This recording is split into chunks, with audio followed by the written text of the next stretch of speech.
En el presente video tutorial vamos a conocer el editor Static Mesh, que sería el editor de malla estática o de objetos que posee el Unreal Engine, el cual nos va a permitir modificar muchas de sus características, como por ejemplo el volumen, su colisión, el material que poseen. Vamos a ver diferentes opciones. Para esto vamos a generar un nuevo proyecto, en mi caso en tercera persona, que lo voy a denominar Static Mesh Editor. Pueden denominarlo como deseen. Mientras se va generando nuestro proyecto, les voy a recomendar que ingresen a toda la serie de tutoriales destinados a interfaz gráfica o editores del Unreal Engine, en donde, como pueden ver en pantalla, van a ver editores de materiales, editores de animaciones, la pantalla principal o el editor de nivel del Unreal Engine. Todos componentes muy importantes para realmente explotar al máximo esta herramienta. Dicho esto, y una vez generado nuestro proyecto, vamos a ver el editor de Static Mesh del Unreal Engine. Para esto, antes que nada voy a crear un objeto. No voy a crear un cubo, digamos, para tener una superficie un poco más compleja. En este caso lo vamos a hacer con una esfera. Esta esfera, vamos a ver un poco más de tamaño. Inclusive podemos deformar su formato. Vamos a utilizar la misma como para hacer nuestra prueba. La primera cuestión a tener presente es que con nuestro objeto seleccionado vamos a tener opción de entrar aquí donde está la opción de malla estática. Con esta flecha se le puede asignar una malla diferente. Eso lo vamos a ver en otros videos de ejemplo, en donde por ejemplo podemos cambiar el formato de nuestro jugador. Y también con la lupa podemos buscar dónde está este objeto ubicado. Vamos a pulsar en esta lupa, lo va a buscar en el editor de contenido o en el buscador de contenido y vamos a hacer doble clic sobre esa esfera. Eso va a abrir la interfaz gráfica que queremos observar. Vamos a ver que tanto el menú ha variado como las opciones, digamos, de iconos de opciones también ha variado. Se mantiene el grabar, pero hay otras opciones diferentes.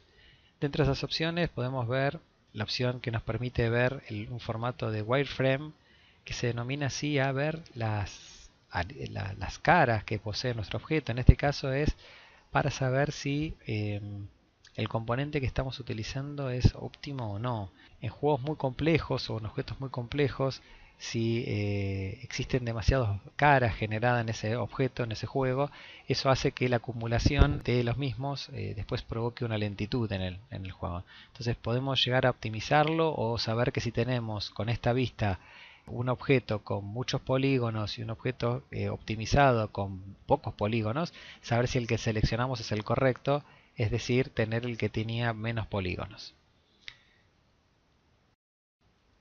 La opción a continuación de vértices en este caso no aplica para los colores, la vértice de los colores. Tenemos una opción de grilla en donde simplemente vamos a estar ocultando o visualizando la grilla de fondo.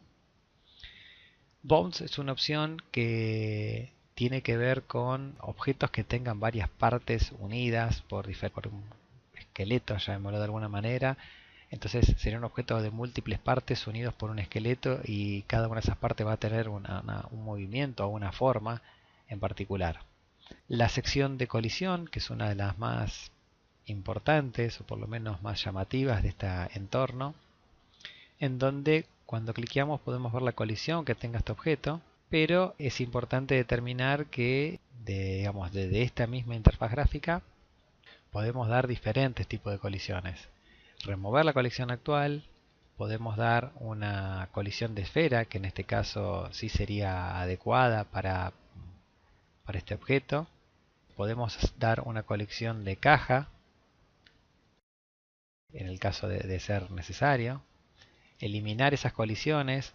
Si será un objeto mucho más complejo, utilizar la opción de autoconvertir la colisión, esto es, generar una colisión en forma automática según el formato. Entonces podemos usar esa opción nos va a llevar a esta pantalla en donde podemos dar algo así como el grado, digamos, de exactitud o de potencia y el grado de vértices que quiero aplicar. Este número, el máximo es 32. A más vértices, mejor forma, pero menor rendimiento, por decirlo de alguna forma.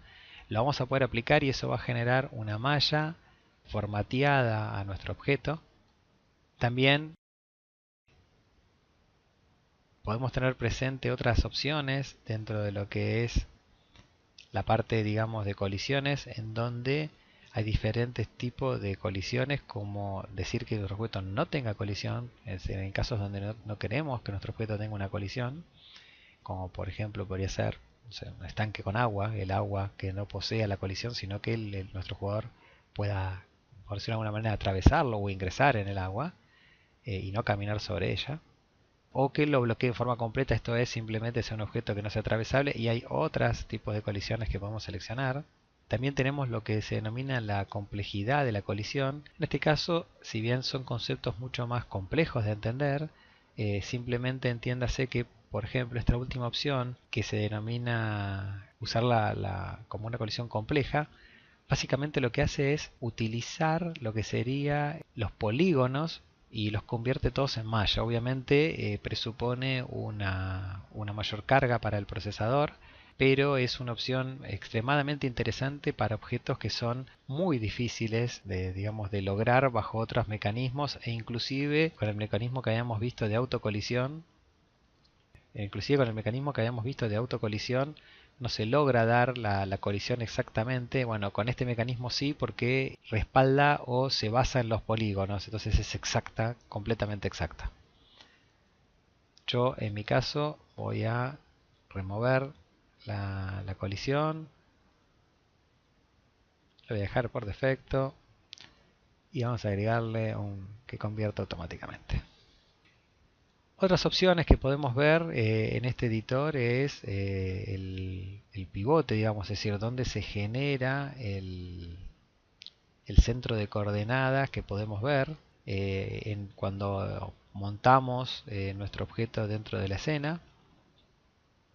Se puede generar diferentes tipos de opciones sobre este pivote que tenemos a continuación. Tenemos las normales, las tangentes, las binormales y los vértices.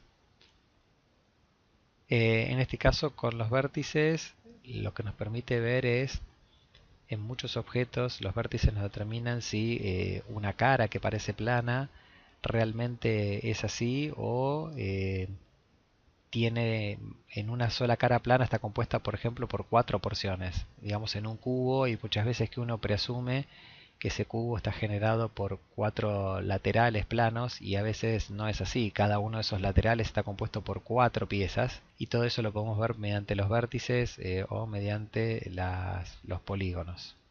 Finalmente, V, que es la forma en la cual se le aplica al objeto estos vértices, ¿sí? En este caso, ser una esfera es bastante constante, pero en objetos más complejos vamos a ver como una especie de plano de ese objeto y cómo se está aplicado sobre el mismo.